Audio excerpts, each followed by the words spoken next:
All right. So welcome to week 3. It's hard to believe week 3, and we're already on chapter 4 tonight. And so tonight we will be going over the physical property risks. And as we go through these next chapters, now that we laid the foundation somewhat in the last couple weeks of business continuity and some of those type of things, and what is the foundational elements of risk management and ERM. Now we're going to be going through each of the different elements of the different types of risk. And probably the most basic one is physical property risk. When we think of buildings and structures or what we own, and whether it be automobiles, those type of areas. When we go into ARM 56, we'll actually talk about specifically the different types of coverages dealing with the different types of physical risk. And then we'll also talk a little bit, not too much tonight, but we'll just touch on intellectual property, kind of the intangible, property risk that's part of when we talk about property in a general sense. You'll see I hopefully try to make this a little bit easier when we actually go through the different elements and hopefully kept it a little simpler here. But also the objectives that we're going to have for tonight are describe the various categories of physical property exposed to risk, and then talk about the major sources of risk affecting physical property. And those obviously going to be more the natural, human, and economic. Describe the nature of and the pre-loss and post-loss actions appropriate for windstorms, earthquakes, and floods. It's interesting that they broke this specifically out compared to the way it used to be in the old book, but they did it this way. Explain how buildings construction and occupancy reduce the likelihood and consequences of fire damage. And so, we'll be talking about COPE, construction, occupancy, and all those areas that deal with COPE. Explain how buildings protection and external exposures reduce the likelihood and consequences of fire damage. So we talked about buildings protection. We're talking about fire systems and sprinkler systems, and also, on the external, the fire department or external exposures. This is where I was kind of getting at. Well, if you live next to a propane tank facility, or you live next to a marina or a tire salvage area, there's going to be certain exposures that you're going to have, depending on where you're located at. We're going to talk about human characteristics for building occupancies and the life safety code. And I think good examples we have in the past when we get into this section is you think about Katrina. How do you evacuate a nursing home? When you talk about the different types of elements, or a school, or a theater, or or for universities, dorms. At least the good news, at least with universities, is you typically you're going to have a set population and for a certain amount of time. Whereas with a theater, you have a mall, people that are unfamiliar with the area. So that's one thing we're going to be talking about is what are some of the characteristics that are built into these facilities, and that kind of goes into the life safety code. Why do you have to have so many exits for different types of facilities? Because it's based upon also people's knowledge of what goes on in those facilities and what they'll be aware of. Various methods for valuing physical property. So valuation areas, legal interests, we'll talk a little bit about that. And also the last part is, it's more of an example of a case study of given some information, how would you assess the risk and recommend treatment options? And so we'll go through that fairly quickly on that one. So we talk about physical property categories, and these are the things that you'll have questions on. The differences, we're talking about real property or personal property. And the definition it provides for real property, it's going to be tangible property consisting of land and all the structures permanently attached to the land, and whatever is growing on the land as well, or underneath it, for that matter. And so, obviously, when we talk about real property, we're talking about land, typically in building structures, and we'll go into more detail on the next slide. On personal property, it includes all property other than real property, so it's tangible. It's something that has a physical form. It could be a copy machine, this table. It's everything that's not really attached to the building, essentially, is what we're talking about when we talk about tangible property. And And a lot of times we think personal property like it's our own, but it's property that's just not, that can be moved. Essentially, it's more mobile. And then, of course, when we talk about intangible property, it has no physical form. And when we think about that, that's copyright, intellectual property. Or in some cases, it may be data in the cloud now. I mean, that's a new form of intangible property to a certain extent. Where does it really exist at that point? So hopefully this makes it a little easier when we start looking at the categories. And this is probably the one, if you're going to print off one that you want to study later on, this is probably it, because there's a lot of things we can talk about, and we'll spend some time on this slide. So again, the categories we have on the left-hand side are real property, and we talk about unimproved land, which would include water, the mineral resources, so ores or oil, things like that. Natural attractions, so that could be geyser, waterfalls, those type of things. Natural forests, and then resident wild animals. If you have this can be a good and a bad thing on unimproved land for resident wild animals, because depending on the environmental side, you may not be able to do anything with that land if it's an endangered species, but at the same time, it could be an attraction for people to want to come see. And actually, one thing I want to point out on the right-hand corner, as we talk about this, what I want you to focus on is, how do you protect these various elements as we go through these, and how do you determine the value on some of this? And again, when we talk about protecting, that can be a challenge. So on an unimproved land, one of the challenges is that when water is underneath a piece of land, it might be on many pieces of land, and there's actually water rights issues that go along with it. So when we talk about water on the top, that's a little easier, it's on that part. But when we talk about water rights and streams, and then if someone pollutes the land and now it goes on yours, that's an area where there's a lot of litigation, and that's really where the federal government does get involved as well, as far as settling disputes. And there's actually a lot of disputes among states on who owns what water, and what where it's coming from, and if you think about living in the Sacramento area, it talks about how much water can be diverted. What is it? I'm trying to think of the right agency, but for farmland, they only get 30% of the requests. They granted so much water for irrigation purposes, and that's all done partly for the protection of the natural resources. To the benefit that really benefit all in that regard. I think you talk about the Bureau of Reclamation. Yeah. But also, what about airspace? So interesting. So the question is, what about air? There are certain things that are kind of that's where the EPA comes. I mean, so eventually we're actually talking about the Clean Air Act, Clean Water Act, and so that's why those laws or regulations were put into effect was specifically for that, because the idea is, no one really owns the air. And so as we get along, I know the old book talked about it. I'm not sure. I'll have to look ahead and see if it talks about it. But I know it used to talk about all the different regulations and understanding why they were put in effect and and how they're enforced, because those things are important to protect your property and also the air that you breathe and those type of things. So, on the left-hand side, we obviously, again, thinking about what do we do to protect that? Well, we protect it through regulations. And again, there's not really a value that you can put on that. But if someone was to drive through property, or all of a sudden, to dig, do some mining, and that affects your property that's next door, well, you have damages. There's certain damage that may have, the waterfall or the water flow that you used to have on your property no longer goes there because they dammed something up. Well, there's something that goes along with that. On the buildings and other structures, I think we're most used to this. Buildings, which includes homes, can include trailers on cement slabs, churches, stores. Outbuildings would be sheds, barns, stables, and then we have other structures, hookups to sewer, electrical facilities, roads, and fences. So, and then the reason why they break these out is partly because there's policies that you can buy for each one of these type of things.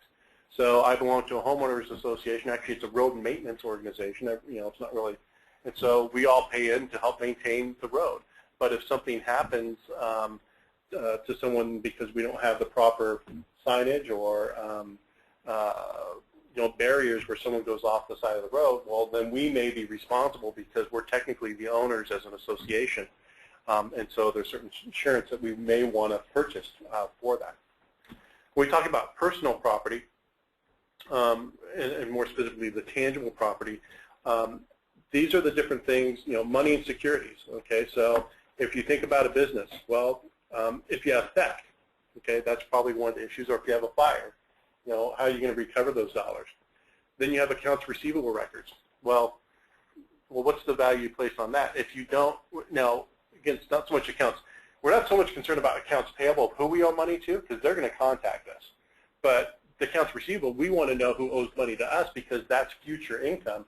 And if we don't have those records, we're not going to be able to collect. So accounts receivable records do have a good amount of value. So again, thinking, okay, how do you protect those? Well, backing up data, having off-site storage of some of those records, things like that, having in fire-resistant safes for small businesses. So when we think about this as a large organization, you go, okay, that's pretty easy. Well, we back up every night.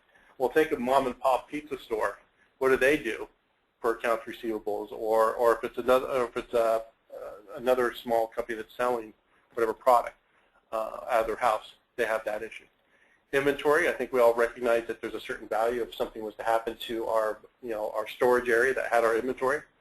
Furniture, equipment, or supplies. This could be either fire or water damage that we have to buy new equipment. And then computer equipment and media, kind of the same, that's separated out because computer equipment, servers and those type of things have a certain little different value than we think of a piece of equipment that might produce income for us as well. So when we talk about economic damages, we'll talk about that. Again, machinery, valuable papers and records, besides just accounts receivable. And then also tangible property can be our mobile equipment. So how do we protect if we're an auto dealership and we're in an area in Texas where they have hailstorms or the Midwest, okay? Well, all these golf ball sized things damage a lot of vehicles. So what do we do? Are we going to help protect against that loss, or do we have they're covered? Are cars in, at least have some protection so they're just not out in the open? Boats, with Santa Cruz, the tsunami, we had damage to boats on those type of things. So those are the type of things you want to think about there. And then lastly, on intangible, we're not going to go so much into tonight, but just it's important to know, we're talking about copyrights, trademarks, patents, trade secrets, and then goodwill is the one. So again, the main gist of this is when you start thinking of the categories, exposures, and just think, what could you do in each of these different areas as we go through this? If you had a fire, it might be different than if you had a tornado or flooding, because the different circumstances require different efforts. And it also, what you want to think about in this is, well, if you know that you're in an area, companies make decisions on where they're going to locate their business. One is based upon, the tax situation. I mean, there's going to be that issue, the revenue. But it's also, do they have the right employee base to hire people? Do we have that? So that's a human capital risk that we'll talk about later in the chapters. But one of the first things you also have to consider is, okay, in California you have the risk of earthquakes. Well, in the Midwest you have tornadoes. On the East Coast you have hurricanes. Pick your poison. What area do you want to live in? Well, now, and actually, in all areas, I would say now have risk of wildfires for the most part. So, Colorado, New Mexico. So those areas that don't have tornadoes and earthquakes, now we're dealing with drought and wildfire conditions that are a little bit more. So again, it's every area is going to have its issue, and then based upon what your business is, you're going to have to make that decision. Okay, what are we going to do to protect once we know what those exposures are? You also have exposures of, okay, if you want to have a business in Oakland versus Beverly Hills, okay, crime issues. You have, what's the response time? You can actually get crime records and determine, okay, how likely are we auto theft? All those things come into play. So that's what a part of a job of risk manager is, to look at those type of things and also trends and determine what they might want to do that. Perfect. You were saying, how do you protect against acts of Acts of God? Yeah. So you move to the Midwest and you have hurricanes, or you don't find. So the question is, how do you protect against acts? You really can't. I mean, and that's partly the reason why insurance companies, a lot of times, they don't protect against acts of God, or there's a lot of exclusions in the policies. And so with an earthquake, you can do more bracing, those type of things. For hurricanes, you can have your buildings built to a certain, structurally sound, but then also have storm shutters and other mechanisms there. For tornadoes, not much you can do with the structure other than make sure that you're going to have a basement for people to go. I mean, so those are the considerations that people need to think about when they build or those type of things. An example that I'll give before we move on is, on the school district, we actually were having problems with people breaking into the vehicles. What was it? They're stealing the catalytic converters, I think. Okay, so here so the issue is, from a cost-benefit analysis, do we want to put up all this fencing to protect the vehicles? What's our deductible? So you kind of do these calculations of, okay, how often does it happen? We're not really in a high crime area. It's just an isolated thing. Do we just put cameras up, deterrent, because we can spend $20,000 to save $5,000 if it's not really happening, or, I mean, if it's happening a lot, or if it's in another area where we know, hey, this is a common crime, we definitely want to put it up. So as a school board, we decide, at this point, let's hold off. We're not seeing a trend. It's a one-time thing. It's happened. If it does happen again, then we'll take a look at that. But that's part of the whole decision-making process. So sources of risk that we talk about. So when we look at all the things that we just talked about on the other slide, now what are those acts that we're going to deal with? Well, there's natural acts of nature, no human intervention, or acts of God. Human acts, acts of one individual or a small group of individuals. Then we have economic acts, large groups who respond to particular conditions. And that economic source of, typically we think is a negative, but there can also be sometimes positive, depending on when the event occurs. It may be a negative situation for one business and might be a positive for another, depending on, again, the economic conditions that are going on. So when we think of acts of, natural risks, are acts of nature and acts that do not involve human intervention. And so here's a couple examples that are in there. Cave-in, drought, earthquake, erosion, all these would be considered natural events at some point. Now, what's interesting is they did put mold on here. Usually you'll never find mold in a policy. It's going to be called water intrusion, and it's usually excluded now from most policies in certain circumstances. It depends on how much water and that type of area. But that can be considered, it's a natural event because it's not necessarily human. It was a leak over a period of time. Depending on where you live, you're more susceptible to getting mold because of the high humidity, things like that. The other thing that's happened is also the way we build homes now. They're very tight, so there's not a lot of flow. What that means is you're also going to get more, susceptible to mold as well in those conditions because of the temperature differential between inside and outside sometimes. Rot, rust, volcanic eruption, water. I mean, you can kind of, again, you can think of all these things. Again, what you want to think about as you go through the rest of this chapter and you study this different section is, again, think about the business or the building. What they're going to do on the test is they're going to go through and give an example of what are the things you need to consider, pre-loss and post-loss, and we'll go through the pre-loss goals and the post-loss actions that you can take. Because there's certain things you can do in each of these situations if you understand that the risk, there's a potential for it. Obviously, there's a potential for everything, but there's a higher probability, as we all know, that most likely volcanic eruption in this area, pretty unlikely, right? So you're not going to have to worry about that risk, but what risk do you need to consider on this list of events? On the human risk side, arson, chemical leakage, collapse, electrical overload, pollution. Again, when we talk about human, it doesn't necessarily mean that someone was actually doing it, but it's because as a collective, it's not an act of God. It's something that we've caused. And so people might say, okay, well, greenhouse gases or, a climate change, was that, that's where the debate is. We know that the climate's changing. Really where the issue is it because of us or is it natural? And so, based upon that, organizations need to take that into account. Theft, forgery, vibration. Okay, probably, well, why would vibration be on there? Well, wasn't it Tesla that determined, I think, that you can actually cause a building to collapse based with enough vibration if you get the frequency right. Okay, so based upon, and actually there was a bridge that collapsed from the Verrazano Narrows Bridge. That's right. In the state of Washington. That's right, the Washington Bridge, and that's right because the frequencies. Tacoma Narrows. The Tacoma. At Tacoma. So basically, there was a bridge that basically, because of the frequency, happened to get, amazingly, the frequency right to where basically it did cause the bridge to collapse, and, or cracks and those type of things. So again, those are kind of the human risk events that we might want to think of. And then on the economic risks, changes in consumer taste, currency fluctuations, obsolescence. Now I put in there, swine flu. You might want to say, well, swine flu was a natural event or something like that. Well, the issue, they call it swine flu, but it wasn't necessarily had anything to do with pork, right? But that's what we called it. So people stopped, all of a sudden, the market for pork, basically went downhill. So an economic risk, all of a sudden, because of what we called something, had an effect on people, what they bought. And so when we said changes in consumer taste, that would be an example of a change in consumer taste of what happened because of that.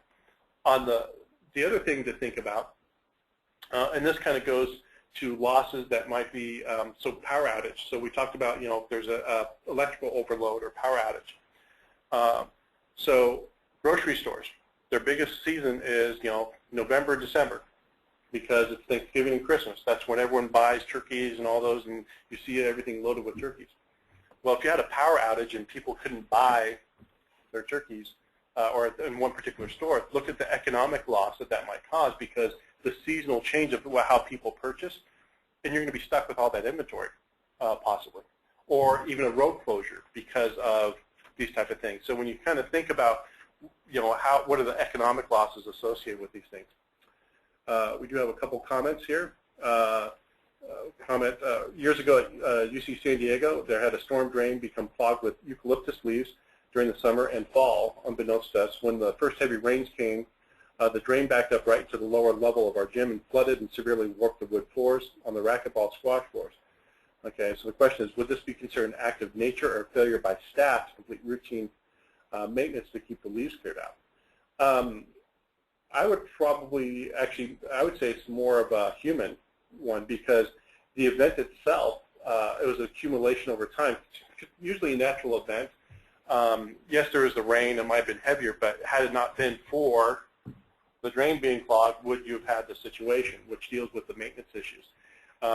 It's the same thing dealing with roof gutters not being cleaned or those type of things. So it's actually a good question. If you notice right before heavy rains or before the fall where rains come, most cities, all of a sudden, you see what the big Vactor trucks. I don't know if people are familiar, but it's basically exactly that's a huge vacuum that they stick the hose down into the storm drains and clean out the storm drains specifically for that purpose. Because what they recognize is that everything will get clogged up, and then you're going to have street flooding. So if they don't do that, then you're going to have it. So while it can kind of be a mixture, that can be an issue. Now, just so you know, as far as the testing goes, it'll be much more clear, guys. It's going to be very, you're not going to have to know which one is it. It's going to be pretty clear which one it would most likely be. So, okay. So when we talk about characteristics of all the perils, each one, there's going to probably be a question dealing with something like this is at least the consideration. If it's an earthquake, do you have any warning times? No, typically not. Hurricane? Yeah, we got a couple days typically. Tornado? Maybe a little bit, maybe 15 minutes, maybe half hour if we're really lucky. And so each one, depending on what the condition is. So tonight we got a warning, that BART was going to be having a protest down the street from the building. So knowing that, okay, is that we have some advance notice. We can make other plans. Is that going to clog up if I'm a delivery service? Well, maybe not the streets too much. But when we had the strike, that certainly did cause a lot of different things. We had warning. They warned everyone so people could make plans. But even with all the warning, you may not be able to do a whole lot to be able to get product to market in that case. And so what we're going to talk about here shortly is, the controls, the pre-loss and post-loss goals that are part of that. So when we think about a disaster, and I would say, it's the word's disaster, but I would just think of risk in general. It doesn't necessarily have to be a disaster, because that, but there's typically, 4 phases that are part of it. And this is something that's really probably not, I don't think this is in the book. I took this from the other part, but I thought from the last course, the old book, but I thought it was relevant for this. So the first part you're going to have is the threat, which is the likelihood of a loss increases rapidly, but then when the cause of loss has not yet occurred. So we have a warning, we have an idea of something that's going to happen. The meteorologists say, hey, there's a tropical storm forming, it's off Cuba right now, okay? Then we get to the next stage, which is warning, when the occurrence of cause of loss and a severe loss are imminent. And the plan's underlying disaster recovery should become operational at this point. So all of a sudden, we have warnings. We got all of our plywood to put up, and we're like, okay, we got to really put this up now and get the disaster plan that's going to happen. And then the next part is impact, when major injury or damage is occurring, and then the last phase is going to be recovery. And that's where we try to stabilize the situation, get back to normal operations in that recovery mode as best we can. So when we talk about the goals of disaster recovery, and actually this is the goals of risk management when it comes to this, these are typically the areas, economy of operations. So when we consider what we're going to do, so if we know that earthquake is a consideration in California, where we're operating, we're in the Bay Area, we need to consider how much is it going to cost to put all these different structures, these pre-loss measures in place. Is there a benefit to doing that? The tolerable uncertainty. By doing these things, does it really change whether it's going to happen or not? So depending on the disaster, whether it's human, if we put in these other conditions, and it's going to save us money, or we believe it's going to save us money long term, then we're more likely to do that. Is what we're doing legal? By deciding, if we're a fleet operation and we decide to hire an unlicensed operator because they can get by this area or something, or that might be part. And the last part of our goal is social responsibility. The recovery should emphasize life safety, which we want to protect first. On the post-loss goals, our main thing at that point, and this is what we talked about last class, survival. So the main operation at that point is the company going to continue operation? And then once we met that standard, now we want to try to get continuity of operations. We can get things going again. We're not concerned about profitability at that point. That's the next step. We say, okay, now with the operations back in right, let's get profitable. And then we want to get stable growth, and then we have that social responsibility, and the final thing is really growth and income to really grow the organization. So warning time and pre and post-loss actions for disaster. As we've talked about, warning time varies depending on the type of disaster that we're dealing with, whether it be a natural, economic, or human risk that we're going to be facing. And so there's really no one response that's going to fit all the different types of situations. But for the most part, it talks about there's going to be some common sets of needs. Food, water, shelter, sanitation facilities, first aid supplies. And so as an organization, we maintain, we have individual kind of disaster preparedness kits. And the idea is you should have at least 3 days of supplies for all the individuals in your operation. And again, the main goal at this point is taking care of the most valuable resource. We want to make sure the employees are got to be the first priority. So we think about pre-loss, and this goes with any type of organization.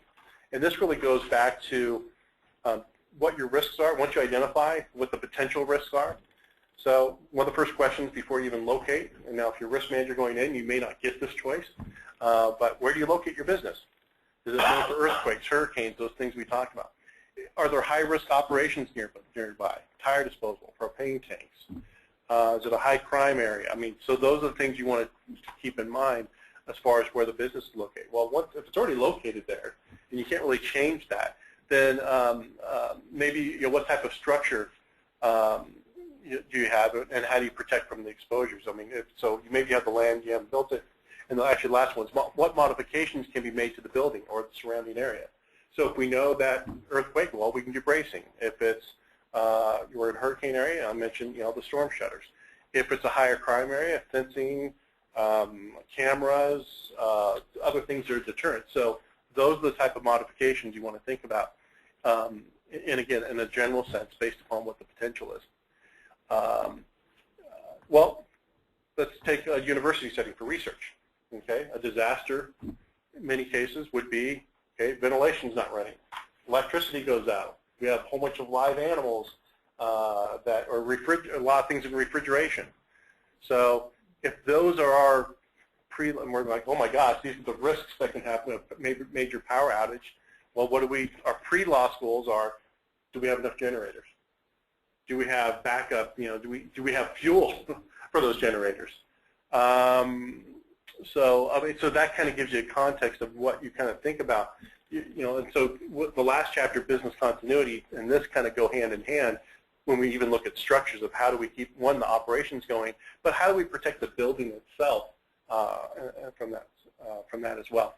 On the post-loss side, so the event happens, and assuming it happens, what are you going to do to achieve post-loss goals? So what are you going to do to make sure you can survive, you have continuity of operations, at what level? And that depends on how quickly you want to get up and running, of how much senior leadership is going to invest in the post-loss area of getting things done.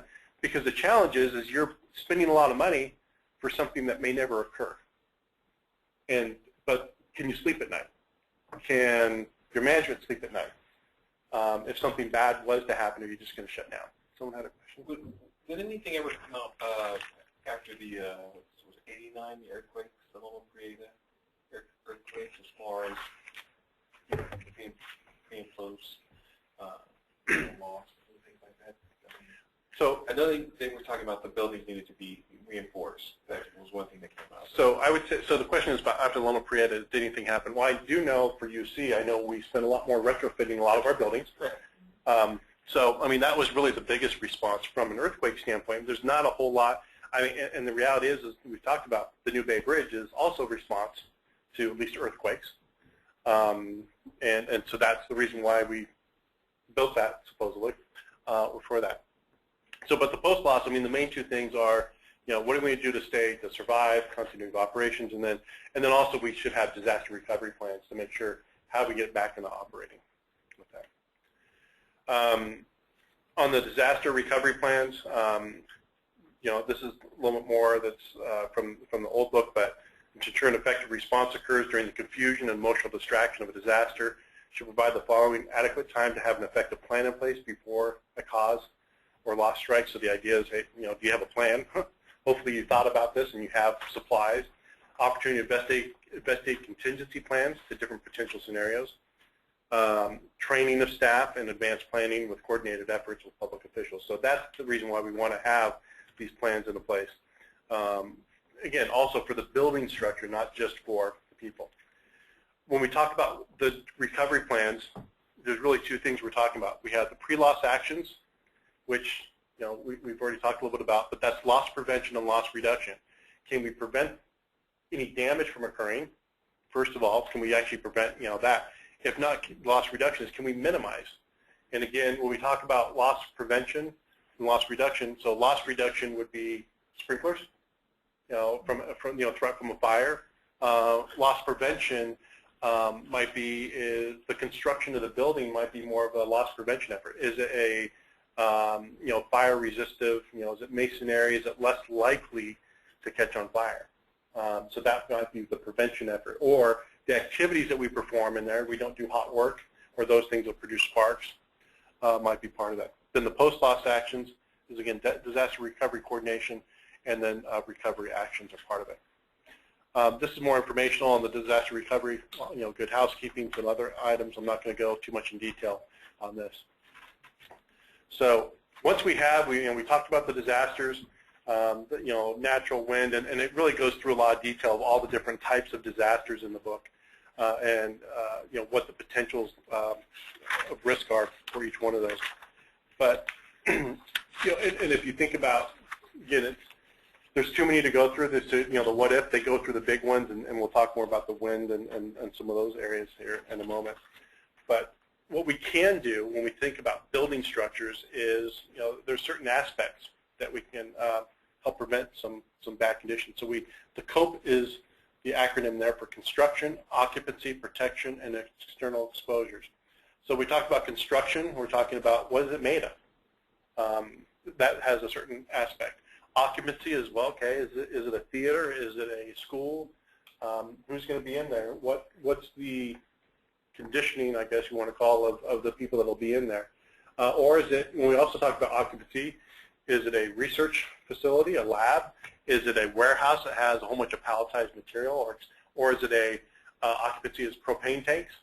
That's where that comes from. Protection is, okay, what are the fire protection systems that we have in place? And then the other thing we need to consider is our external exposures, which is who are our neighbors? Or do we live near, a forest where there's potential for fire?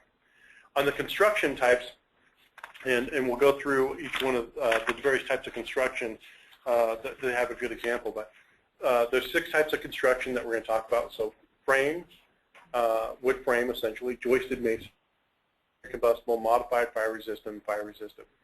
Now, as much as I would like to say that you don't need to really memorize what each of those types are, what they do, you actually do. You need to know the difference between all the different types of construction. My experience has been that this chapter is probably the most question-intensive of the chapters.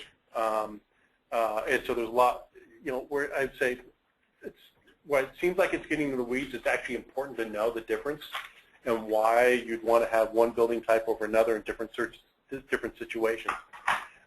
And so you're definitely going to get questions on that. So when we talk about COPE, first of all, so we talk about construction. How is the building built? Again, what are the materials that we're using? Also, when you think about when it's built, the building code is different in Lake Tahoe than it is in San Francisco. Okay, because Tahoe, you got to withstand snow. You got to have heavy loads on the roof. Well, so there's some different requirements based upon where you're at. Occupancy, what is it used for? Again, protection. It's really when we talk about protection, it's really looking more from a fire perspective than anything else. And then external, near dry brush, a chemical plant, things like that. So this is a chart that's in the book. This is the one that I would highlight, circle, what do we need to do? But this is an area that you're going to want to know the difference, because they will ask, most likely there'll be a question describing what the characteristics are, and you're going to have to be able to say, oh, that's joisted masonry. That's what it's describing. And usually, obviously, between masonry and masonry non-combustible, you'll have to have some of the differences there. But on the frame, the idea, that's the most, and if you think of them in order of how these things are fire resistant, frame, we're talking, combustible materials such as wood, sometimes, or it could be wood and then a non-combustible, like a brick veneer, might be part of it. But essentially, we're talking about a wood frame building. A joisted masonry, self-supporting exterior walls made of masonry, such as brick, stone, concrete, other materials. But the structural components, as floors and roofs, are usually made of combustible materials such as wood. So the idea is you might have, again, cement blocks all the way around, but your roof is still wood. The interior is made of wood material. Now you see, non-combustible, where it would be exterior walls, floors, and roof are made of, supported by non-combustible materials. Now, what is that? Most people see it was, I don't know if it's aluminum siding, but inside there's this, inside. So some places you see that. So that would be something that's more of a non-combustible.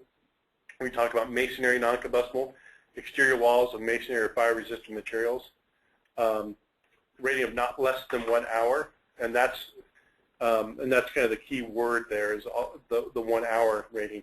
And floors and roof are made of non-combustible materials with non-combustible supports. So when you think about that, well, it's going to be a building most likely with a steel roof or the metal type roofs.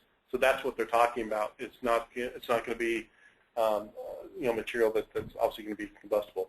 Now, it used to be, I know they banned wood shingles roofs at least in El Dorado County, I think most areas, because of the fire issues. So now you have to do composite roofs. Modified fire resistive, exterior walls, floors, and roof made of masonry, or fire resistive or other combustible material with a fire resistive rating between 1 or 2 hours. So the difference between masonry non-combustible and modified is really the fire rating. That's really the biggest difference on there. And then the last one is fire resistive. And again, it talks about the roof and fire resistive rating of at least 1 hour on the roof. And so that's, again, some of the difference that you're looking there. So when we talk about building construction, all these things we're talking about is really the fire protection, what type of, how it's going to help us. Now, when we talk about, there will be a question most likely about a firewall or fire division, what it does. So in the definition here, firewall is a floor to roof wall made of, actually it should be of non-combustible materials having no open doors, windows, or spaces through which fire can pass. And so again, the idea is that if it's for non-combustible, it'll be fire rated. Most people don't realize there's different fire ratings of sheetrock. So when you have sheetrock, they'll have a certain fire rating. As soon as you start opening and you have doors, what you do is now you allow a gap, when we talk about the fire triangle, for oxygen to get in, which now creates an area for the fire, if there was a fire, to now go through. And so the idea is by having a fire wall, we're protecting the area. In some cases, for warehouses, they'll have what I guess you want to call it a fire room, which is basically surrounded by fire walls, where a whole bunch of all the combustible material, flammables will be, and they'll have a fire door. So if something happens, it's going to be contained in that one room. And that's the idea by having these type of fire divisions. Fire division is an area enclosed by fire walls, which I just described, sufficient to retard the spread of a fire and really reduces it. Fire walls, fire doors, ventilation shutoff devices, elevator shafts, create physical or spectral barriers between fire energy and the persons or property it may harm. So next time you go into a hotel, if you look at, most people don't think about that right outside the hotel or the elevator. As you pass through the main hallway, there's going to be doors. Most of the time, they're always wide open, but they actually have latches on them that essentially, once the fire is known, those doors are going to shut because those are fire doors. And that way, the fire gets protected if it was to occur. And the idea is with elevators, where does fire usually go? It's going to go up. It's going to be searching for that. It's going to keep on going. And so the construction, the way these buildings are done that way, is to really isolate the fire to certain areas so that people can escape or get out, and so we can close down those things. Also, smoke and toxic gases going up through there. And that's so a good point. Smoke and toxic gases as well. So on the picture that's in here, just to kind of highlight a couple things. Actually, I'll do the pointer here. So so a parapet. So basically, all that a parapet is, it extends. I'm not sure how many feet it necessarily needs to extend, but it's going to extend beyond typically the roof. And the idea is that you'll have a parapet between two buildings or the structure, so that way if the fire was to go on this side, it's going to be protected. It's not going to jump over on this side. So that's the rationale for a parapet. It's basically an extension of a firewall that goes all the way through. The fender walls, it's the same thing, really, idea as a parapet, but the reason why it's called a fender is because it extends on the sides. So the idea is that if a fire was to go up, it's, if you just had it to here and you had no cutoff, it could jump around easily. So that's the reason why you're going to have that on there. So you can see the firewall in this lower part. So the firewall goes all the way up top, and so now you have the fire division. So if a fire occurs in here, typically it's going to be 1 hour rated, something like that. So at least you're going to have an hour for people to be able to get out. So again, from a big picture standpoint, this is the reason why it's important to know about construction and occupancy of how things are built. And why they're done that way. And then it talks about on here you can have non-combustible, gravel roof, those type of things might be part of it as well.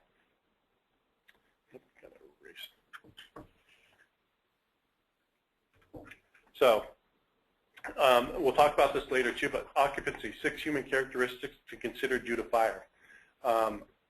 So when people are in a building, part of the factors, whether it be a hotel, nursing home, think about the age of the people that are in there. If they're young kids, how are you going to get them out? So that's a consideration for daycare centers. Mobility, again, those type of issues.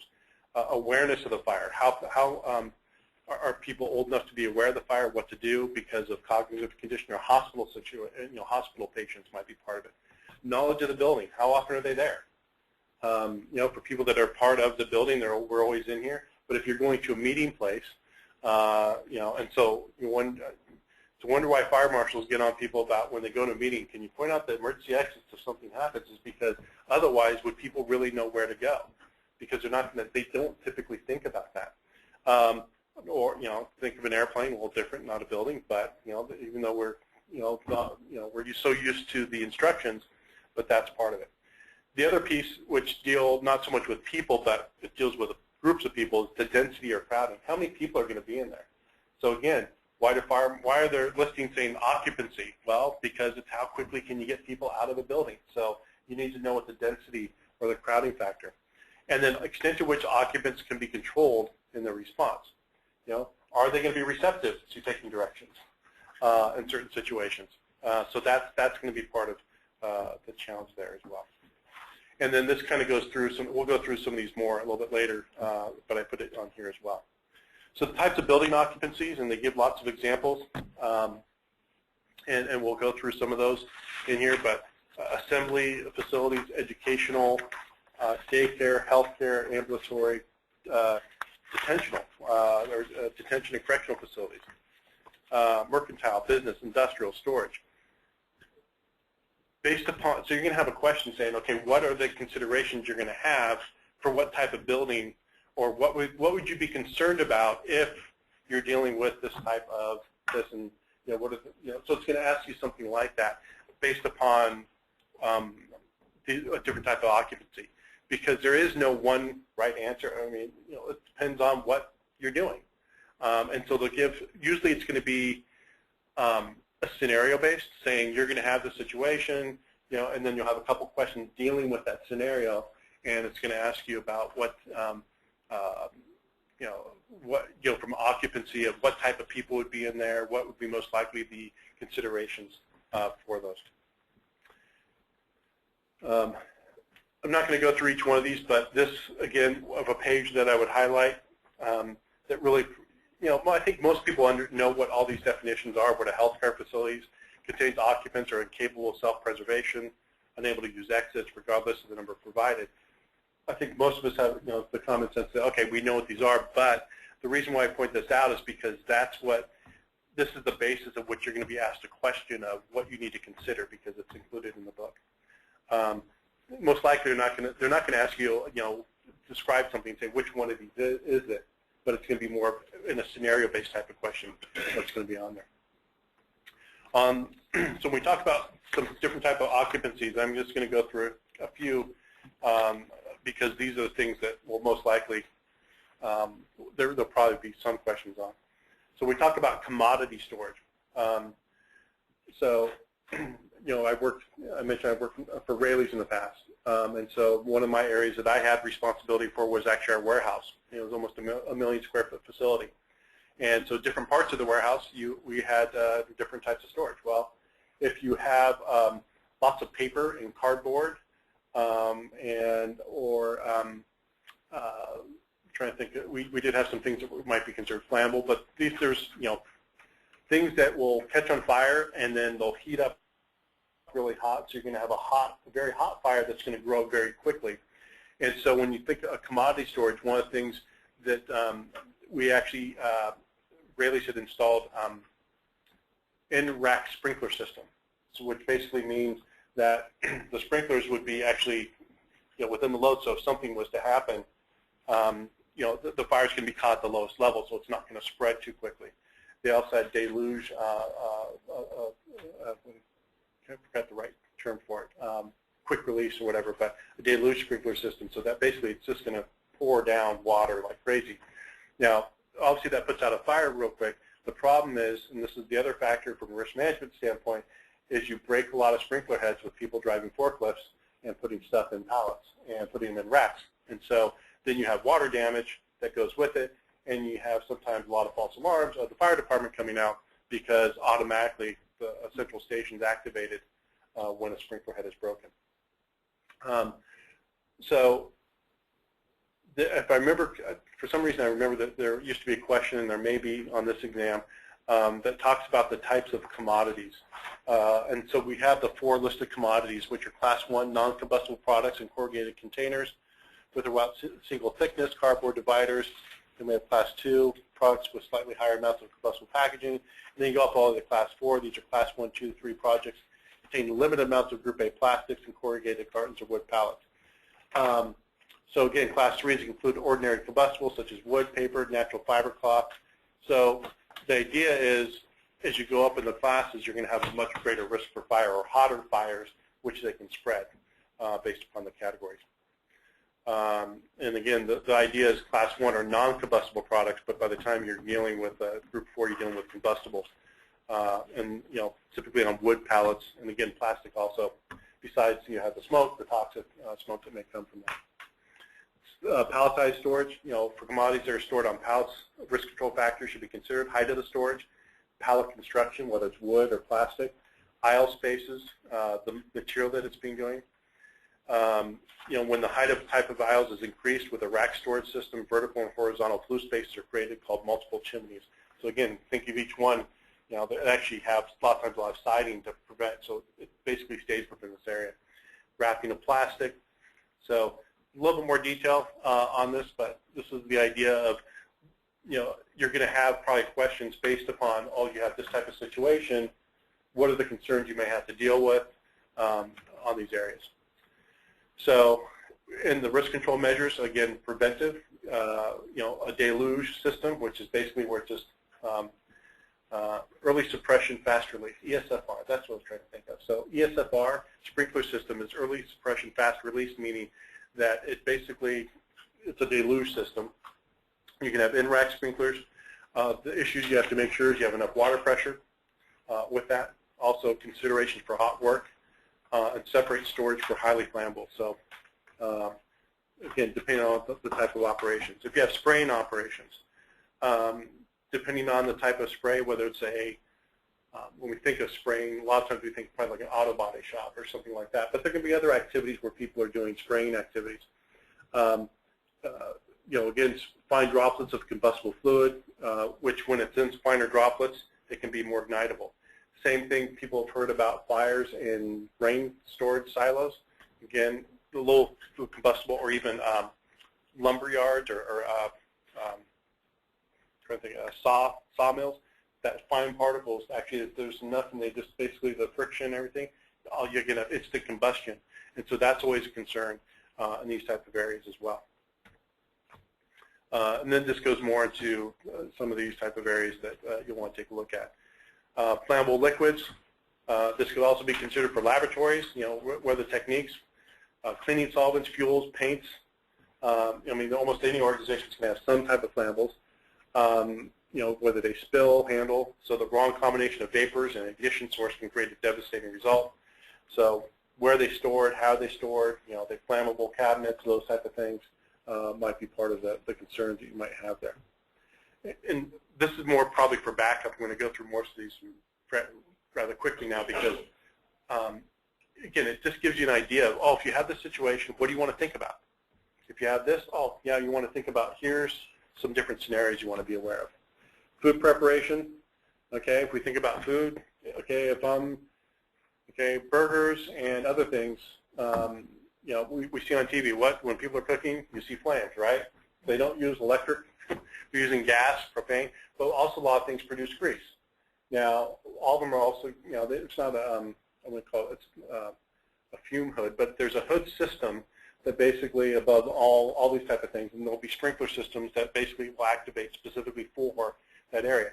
And there's usually a pull, not usually heat activated because it would definitely get too hot, but there's a pull button to basically release the system. Well, what happens over time is all that grease basically goes up. For those that clean, when you clean around your stove and whatever and you cook, little droplets get there, and if you think about building up, but it goes up with the smoke and the steam, it basically collects in these areas, and that if they're not cleaned out on a regular basis, you basically bought yourself a fire, a grease fire that's going to go through the hood system and basically can pretty much burn down the building. Most fire type settings have to have those in commercial kitchens, and they normally have to be either dry chemical. Yep, dry chemical. Ansel system. Yep, Ansel. Yep. A good point. And those are actually those actually are heat-based now. Oh, they are? Okay. Yeah, they're not manual release. Oh, okay. So they have changed those. They have sensors. Okay. Those are. So yeah, since I had to deal with them, the dry systems, but yeah, typically it's called an Ansel system, and typically I forgot how often you get it checked. It has to be regularly tested as part of the fire protection system, and then also typically most organizations, large ones, will have a cleaning every 6 months at a minimum, if not quarterly, depending upon the activity. Computer operations. Something to consider. You don't want necessarily, you want to have a dry system typically. I don't think I know a chemical suppression system, because you really don't want water being sprayed all over your servers. But when we go over the heat triangle, there's certain things you want to basically eliminate the oxygen. And so you have to consider, the susceptibility of fire for your computer operations if you have large servers and those things. And this even goes for a lot of times. Obviously, we see people store stuff in areas that they shouldn't, and that becomes an issue. So I think most people may be familiar with the fire triangle, but the idea of the fire triangle is that in order to have fire, you need these three things.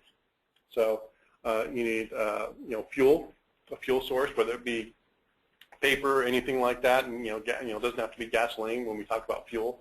Wood, that's considered a fuel. We're going to need heat.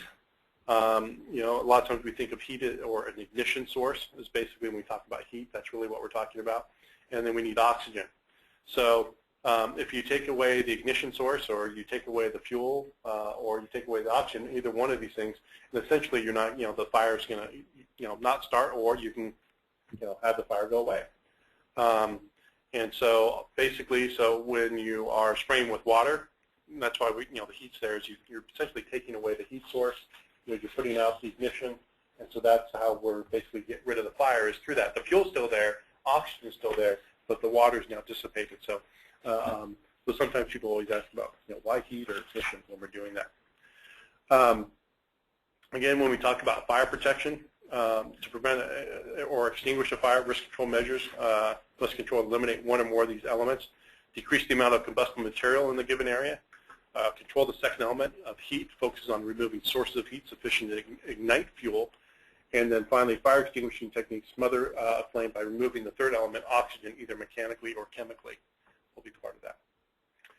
Ignition sources, chemical, heat energy. There's certain things, obviously, for those who work in laboratories, we know that there's certain chemicals that will definitely produce heat and produce a fire, just being exposed to air in some cases. There's electrical heat energy, mechanical heat energy, and then finally nuclear heat energy. When we talk about fire protection, there's internal fire protection as the act an organization takes to detect and suppress fire striking its own property. And so the two measures that we're looking at are really protection, or detection and suppression systems that we're focusing on. When we talk about external fire protection, it's really the fire department or other public facilities to take to prevent fires in that regard. So on detection, fire detection the system will activate the system alarm devices to alert an outside fire department or your personnel. So when we think about fire detection, most of us have smoke alarms, but most people don't realize, how do they really work? And you can have different types of alarms. And so you can have some that respond to heat. Some will do a rate of temperature increase, because based upon your operations, you may have, if it's a smelting operation or something, or something at school, it's going to be something that's going to be a quick change in temperature, or it might be a slow change. It just depends on what we're looking at. And so a rate of temperature increase is a different type of alarm.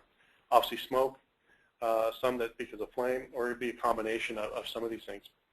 The main purpose of the fire detection devices include to activate the shutdown of air handling systems under smoke conditions, release magnetic door closures to divide areas, or to activate an extinguishing system. So we talked about the doors closing when there's a fire, from elevators. That's part of that. So we also have fixed temperature heat detectors, which will respond to predetermined temperatures. fixed temperature rate of rise detectors, which respond to a fixed temperature increase in temperature at predetermined rates. So if it increases, because there's some things we know during the summer or some of, or based upon the operations, we're going to have certain activity. Smoke detectors, which detect smoke particulates. And so that's the reason why when people go, well, the alarm's going off, but there's no fire, but there's enough, it's the smoke. What it does is basically, I don't know the right term here, but essentially these little sensors, because the particles are diffusing the light beam, and essentially it says, oh, got to send it off because, the scattering of the light there. Flame detectors, which will detect the presence of flames. And then we have combustible gas or vapor detectors, which detect gas or vapor particulates. Might be part of that. On the fire alarms, and this is something that will most likely, if anything, will probably be questions of the, what type of alarm may you want to have, and based upon the type of occupancy. So a local alarm means it'll ring only at the premises to notify the occupants. So sometimes if you go by a facility, a lot older buildings probably have this more. Well, you'll see on this, if this is ringing, please call the fire department. I don't know if you've ever seen that on one of those big bells out there, but sometimes your part. Okay, so they'll have that. That's a local alarm. That's meaning, hey, something's going on. Notifies the residents, those people in there, but it doesn't send an alarm to any fire department. It's not activated. Auxiliary alarms are connected to an existing municipal alarm system. Remote alarms transmit over phone lines to a fire department. And so a lot of times your, I won't call life alert, but your ADT, those type of things, that's going to be over a phone line. That's where that's going as a remote alarm. Then you have proprietary alarms, ring to alert occupants on a protected property, or ring in another facility on the organization.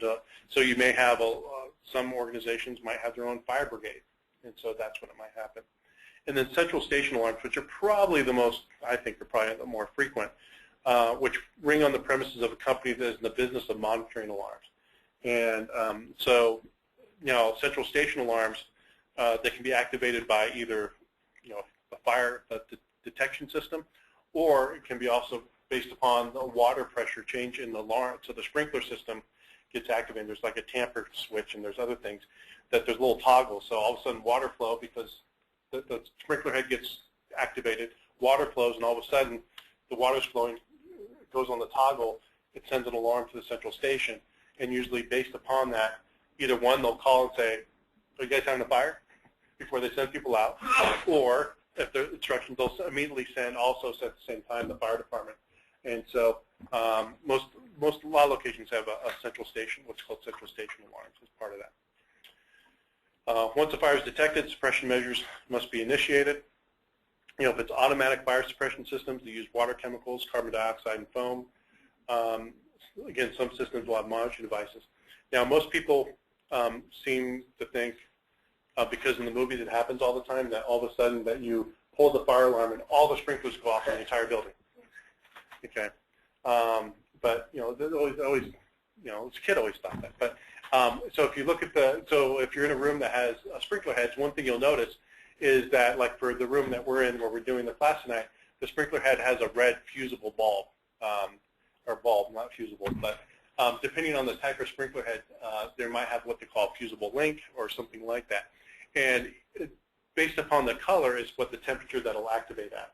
So some will be green, and I can't remember what the different temperature ranges are, but based upon that, the idea is that at a certain temperature, it knows it's going to break, and it's going to basically, and only those sprinkler heads in which the heat is hot enough will then activate. The idea is you don't want everything going off, because then you just have tons of water damage. And hopefully, it'll catch it early enough to, well, that one sprinkler head will suppress the fire. If not, more sprinkler heads will go off, and then hopefully that will suppress the fire. And so it's one of those things that crazy safety people do, is we always walk in and always look at sprinkler heads to see where they're covered, whether people painted over them, or other types of things, because if they're painted, they won't work. So that can be an aspect that people have to be concerned about.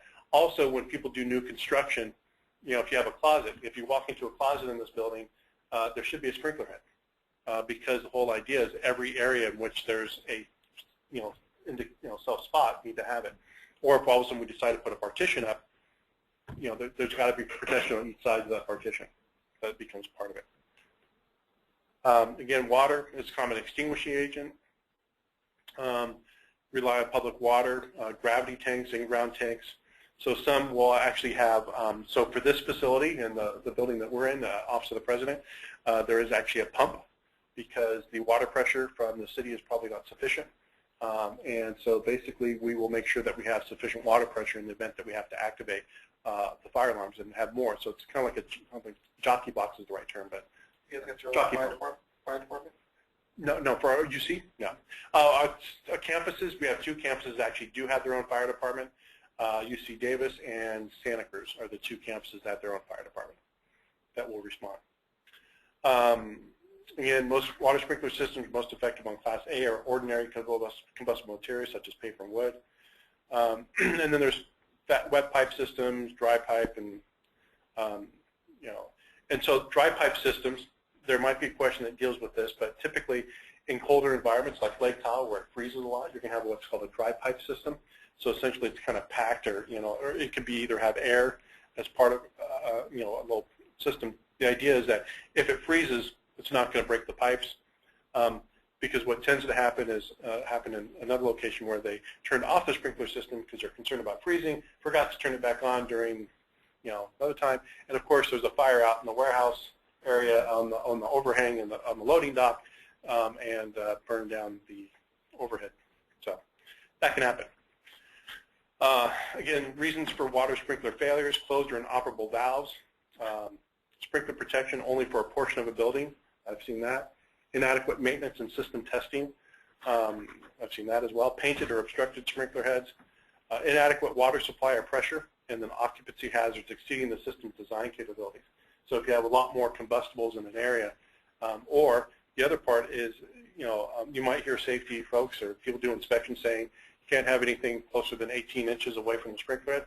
The reason why is because by that time it's not going to spray effectively, and if something finally did reach, it's not going to be able to put out the fire, basically. The different types of suppression systems, you will want to know the different types of systems.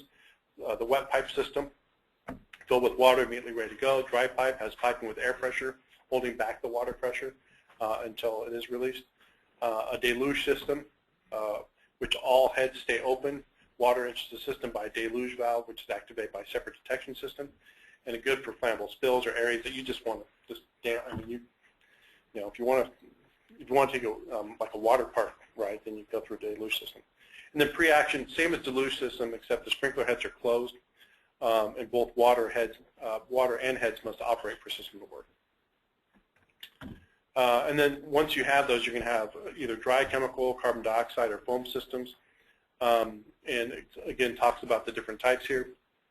You just want to know what you'll want to use the different types for. Again, I know there's a lot of information, but again, the context is why is, as a risk manager, you really do want to know what's the protection, what kind of systems do you have in your facilities to protect in the event of a fire. And then you also have gas extinguishing systems. Now, Halon, they still mention it in kind of the book, but they call it gas, a different type of thing. A carbon dioxide environmentally friendly agents, but I think Halon has been banned, at least one version of it, if I'm correct. But older, I mean, if it's still out there, they haven't necessarily. I know all the Ansels, or not Ansels, Ansels have them too, didn't they? Yeah. Lucasfilm has it at their server farm. What's that? Lucasfilm has it as part of their server farm. Okay. That their entire big server farm is a Halon. Mm-hmm. So Halon, and usually near the computer, I mean, that's where you'd want it. You don't want water, Yeah. so in those areas. Other extinguishing systems, portable fire extinguishers, must be accessible, visible. Then you have standpipe systems. So a standpipe system, so if you walk outside almost any building, you're going to have what they call fire protection covers, FPCs. They're going to be little valves that cover, and that's really where the fire department can hook in their hoses. That's what a standpipe valve is. Or you might see where the hose is connected, it's a big hose. That's kind of the idea, is the same idea. If it's not a fire extinguisher, you're going to have a hose system that's really part of the standpipe system that you'll be able to access. You will want to know what the different types of fire extinguisher classifications are. usually there's a question because everyone always forgets, but a Class K is the one that's going to be for, when you think of K, think of kitchen, which is really for commercial kitchens, fats, oils, so it can be used in commercial cooking appliances. But they'll say, this is the type of situation, which fire extinguisher will be used for, in a kitchen environment or something like that. And then you have all the choices, to pick which one. So typically there's going to be a question so you can demonstrate your knowledge of which fire extinguisher would you use for a certain situation. And most of the time, most fire extinguishers now are really ABC. Rarely you're going to find a D. But a D is going to be, well, maybe in a laboratory, right? That you'll probably find a D specific to the situation in which they're going to be using some of that. The external fire protection, besides the fire department, one of the things you want to make sure is public fire hydrants are reasonably accessible. Hydrants have adequate water volume and pressure. Does the fire department have appropriate firefighting equipment? And are the personnel trained? And you might go, well, of course, why wouldn't they be trained? Well, if you live in a rural area where it's a volunteer fire department, they may not have all the personnel trained. The other part, which kind of deals with confined space, but does the fire department, do they have a ladder truck? To be able to, if it's a high-rise building, how far away is the nearest ladder truck if that's the case? By the way, just a little side note, most insurance companies at one point, I don't know if they still do, had a policy that none of their agents or people that work for the company could stay on a floor higher than the 7th floor. Okay? Rationale for that is because the ladder truck can't go higher than the 7th floor. And so if you want to know, the more than 7 floors, the ladder truck will be able to reach you as long as you're lower than that. So, yeah, so on the 23rd floor, you might be out of luck.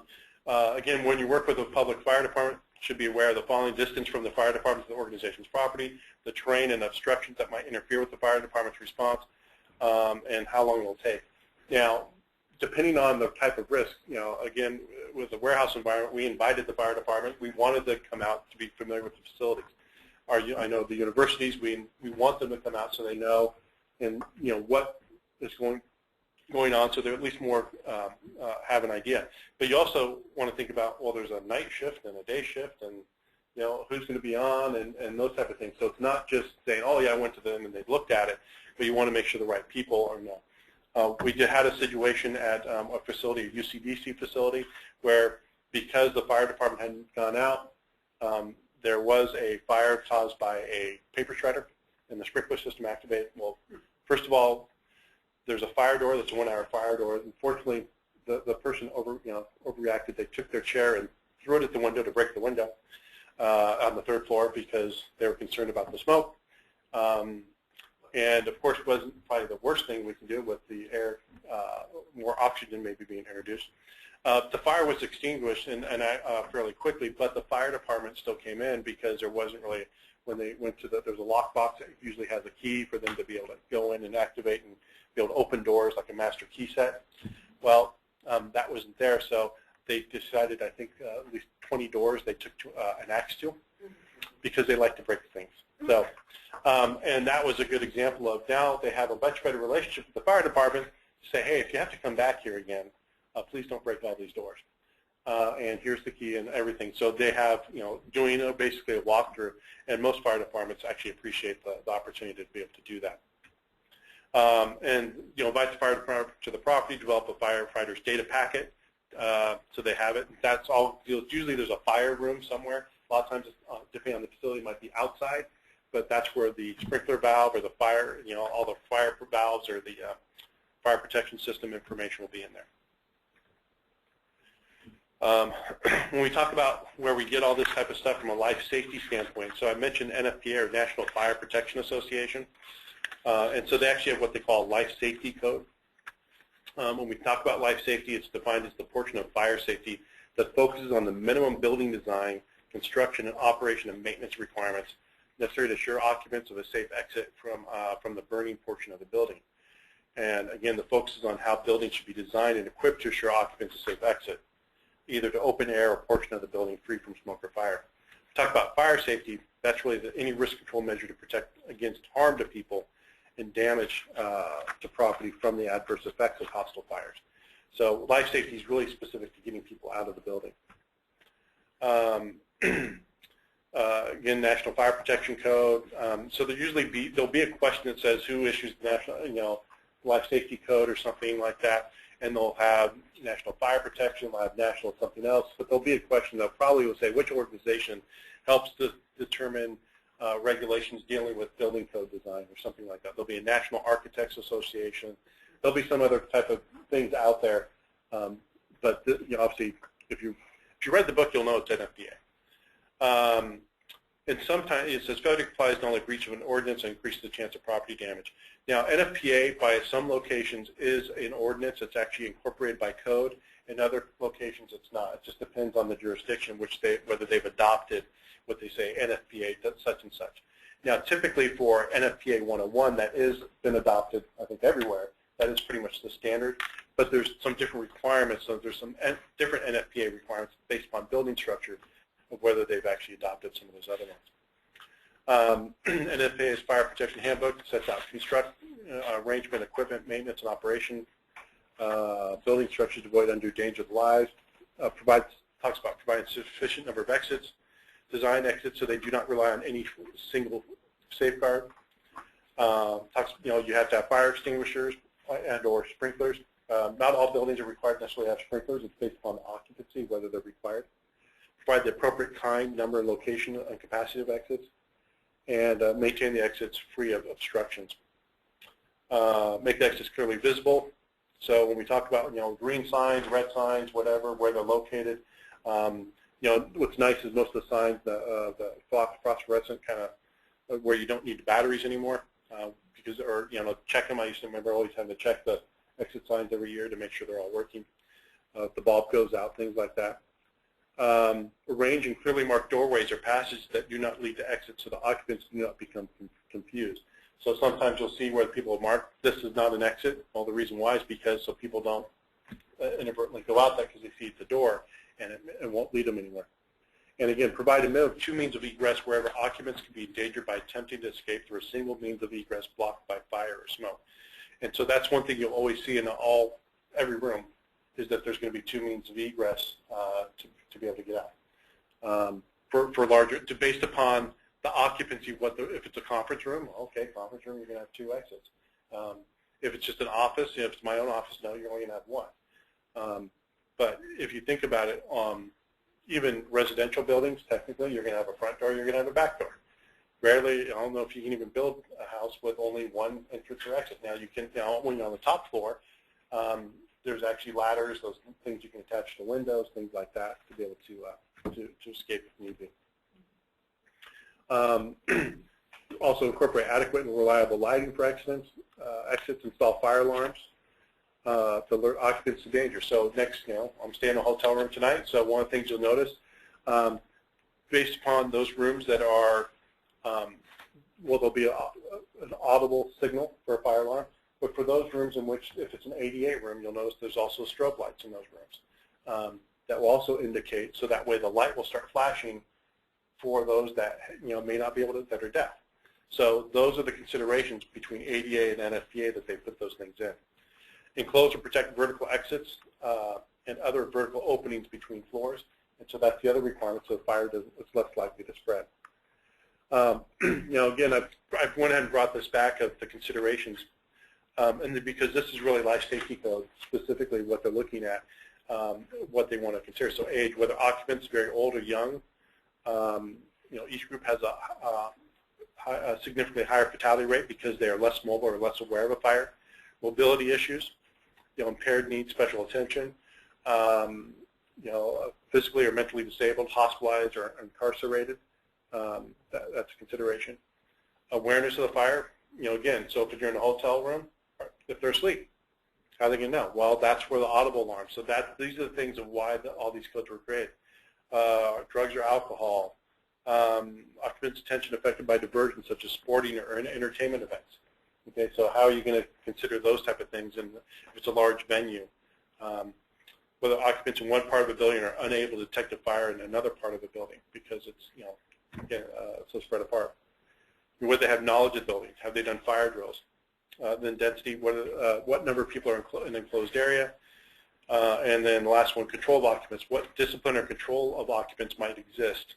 School children under teacher control, whether occupants who are subject to discipline and control are less likely to panic. I mean, that might be a consideration as well. And again, those are some of the areas. So these are the specific area things that were mentioned a little bit before, but requires that every building or structure use loss reduction and control measures. So again, construct, arrange, equip, maintain, operate buildings and structures to avoid undue danger to lives. So I would probably focus on these next two slides as an area of what are the areas you want to be concerned about from a life safety code standpoint. Water damage control. We're going through this pretty quick here. So we understand that we protect the fire, but most damage nowadays is not caused, because we have such good sprinkler systems, and for those that have it, the damage to the buildings actually not due to fire, it's due to the water damage. And that was actually the case with when we had the fire at our UCDC facility. The sprinklers worked as planned, it suppressed the fire exactly how it should, but depending on how quickly the fire department responds, and once they know whether the fire's out, then you need to turn off the water supply. And so once you know that water supply keeps on running, and you have 70 gallons of water a minute that may be pouring out of there. That's basically now flooding the floors, and in this case actually did damage to the below that area was the computer room, the server room, which water got in. So you can get an idea of that. So we had some concerns there. So sprinkler systems can be designed in ways that are less likely to respond to stimuli from sources other than hostile fires. You have to have a means of moving water out of the building. Equipment, supplies, and other properties susceptible to water damage should be kept above ground level. Most sprinkler systems have alarms that provide prompt notification of any discharge. So a lot of times, again, in the warehouse environment, we actually set it up where we would turn off the water system once we knew that it was really a broken sprinkler head. Once we know it's not a fire, it's like we can do it. We don't need to wait for the fire department to do that. And water flow and things like that. Other exterior environment, some considerations you need to consider as part of this. Besides obviously the building materials, building height and area, wall openings, the facing wall of the neighboring building that has no opening. So again, if you're next to a auto body shop or depending a restaurant, we always hear about the fires occur in this one building and whether it jumped and went to the other. So those are the considerations if you're a risk manager or an owner of a building you want to be clear of. The maintenance and housekeeping of the surrounding property. Do they have a whole bunch of again auto shop with chemicals, gasoline, all these other things. Fire. I mean, if a fire starts there and you have tires, it's going to be a very hot fire now, as well as the smoke and inhalation, and also the smoke damage that it can cause if you, depending on what material you have, may also be effective. I know for like in a restaurant or a grocery store that's had a fire, well, if the smoke gets in there, the bread, everything smells like smoke. You can't sell the product. That becomes an issue. Again, so controlling exterior exposure, reduce the extent of wall openings, reduce combustible material, install a water spray system, construct a freestanding barrier wall between the buildings. I mean, there's some different areas as a risk manager you might want to do to consider. So now that we've gone through and said, okay, how we're going to protect, well, how do you, if something does happen, how do you determine what the value of that is? And so there's really 4 areas we're going to look at. There's book value, replacement cost, market value, and economic value.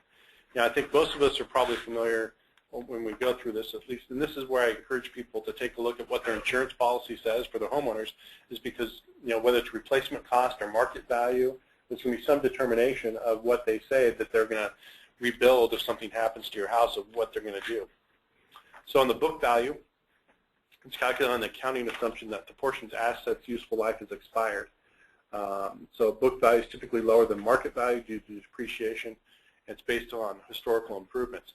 So if you get a 30-year roof put on, and for whatever reason you need to replace the roof, or you had because of a leak or something else, they're going to depreciate what they're going to pay for on the roof replacement, or what's the useful life that you got out of it because of So let's say a tree fell on a portion of it. They're going to say, well, because it's halfway done, we're only going to pay, you're going to have to replace it at some point anyway, so you're only going to get X amount of dollars as part of the depreciation. Or if you, and I guess you can say, if you want to think of book value, think of a car. Blue book value. If the car's worth less at some point, you're not going to get what you paid for the car. You're going to get what the, in some cases it might be market value in that case. Replacement cost is the cost to repair or replace property using new materials of like kind and quality with no deduction or depreciation. So the idea is if your house completely, where it might have, let's say it cost $100 a square foot to build back then, and that would be kind of the book value, but now it costs $250, so your replacement cost is going to be the $250. That's what they're going to pay based upon what today's value to build it with the same type of materials and those type of things. And that's, again, why it's important to look at what is included in your policy. Sometimes required appraiser to estimate might be based on square footage cost, which is probably more common. And then sometimes you'll have a functional replacement cost. And when this, let's say in the example they gave in the book is a computer. So you have this computer that would do a certain function, but they don't make it anymore. So they're going to give you something or pay for something that's similar. It's not going to be exactly the same thing, but it'll perform the same function to be able to do that. The market value is the price at which a property could be sold on the open market. And this is going to be used more in the commodities. So the idea is that if you had a grain storage, or you had, well, let's use the propane maybe. What's the value of the propane that burned up in the fires? Well, they're going to determine what's the commodity price, what's the selling price for a gallon of propane, how many tanks, what's the price. So it's one thing to say what's the price of the tanks. It's another thing to say what the price of the actual commodity is in there. And so that's how they make that determination, is really what's the market value on that day of trading, if nothing else. They might say that's the value of what you're going to get for that. Or if you had product that was lost and because of an auto accident, a trailer, and all of it got, all the product got lost. Well, again, it can be based on market value. Economic value is the amount of property is worth based on the ability of property to produce income. So the idea is that, it's one thing to say, well, the computer I use, cost me $200, but because I use it all the time for my business and this is my only way of generating income, that it generates X amount of dollars. Or, a bar. Well, what's the value of it's one thing, we know what the value of the drinks are, but what's the income that bar generated based upon where it's located, certain things. So when people buy a business, they're not necessarily just buying the products and the physical things, they're buying the potential for income that it generates, and that's really what the economic value is. So the legal interest that it talks about in the book, you need to consider is obviously ownership interest. If you own a home or are part owner of a business, it's a % of the property that's owned. A secured creditor's interest, when you think about that, it's mortgage, it's a loan. So the bank has an interest. You don't necessarily own the home yet. I mean, on deed, yes, it'll be transferred. But they have to be satisfied. The idea is they've got to be satisfied first before you can get your recovery. And so that's why that's important. Sellers and buyers' interest. So they used to go more into this. But the idea is at what point when you buy a product, do you actually own it? So if I bought something from, what do I want to call it, eBay, and I paid X amount of dollars, and it came to me it was damaged. Well, do I say, okay, well, tough luck? At what point was that purchase? So there's a lot of times what they call FOB, or freight on board type of contracts. And within there it says, at what point do I actually own this piece of property on the freight on board? And it'll say when I take delivery, when I inspect it, those type of things. Or who owns it at that point is the transport company. They have insurance. They take responsibility until it's actually delivered. So it really depends on the type of contract that's in place. Bailey's interest. So a lot of people get confused by this sometimes, but a Bailey's interest is, if you give an example of an auto repair shop. When you take your car to get fixed and they store it there overnight, they now take, within the contract, they take ownership for or responsibility for any damage that occurs to that vehicle. And so so you'll see that. Now, a lot of times I put about, what about a parking garage? Almost all the times you'll see something say, we have no responsibility for any type of thing. Sometimes it'll say, this is not a contract of bailment, or this is not a bailment contract. The idea basically meaning that they are not a bailee. And so they'll actually use that. Sometimes you'll see that language in there. It'll be really, really small print when they do it. But that's the idea, is that there is no contract that they take responsibility for any damage that occurs. And so they explicitly state that on the little ticket you get, and then also somewhere in the parking garage they'll say that. Landlord's interest, damage to property to protect the landlord. I mean, so if someone damages, I have an interest in that. Same thing as a tenant's interest, and where they talk about here is that if for some reason that a damage, mold occurred into where I was, another unit, but it affects me where I'm renting. Well, now I have to go. They say, well, you're out of luck. You're done with your lease. We're going to end the lease, and you got to go find another place. Well, if this place I was locked in there, been there for 10 years, and I had a really good rate, and now I have to pay twice as much. Well, I've been damaged because of that, and so there's actually some interest as a tenant in that aspect as well. And actually, someone just commented, replacement cost does not include building ordinance perils or the increased cost of construction. Okay, thanks, Stanford. So, and again, it's why it's important to look at your policies and specifically what those things include.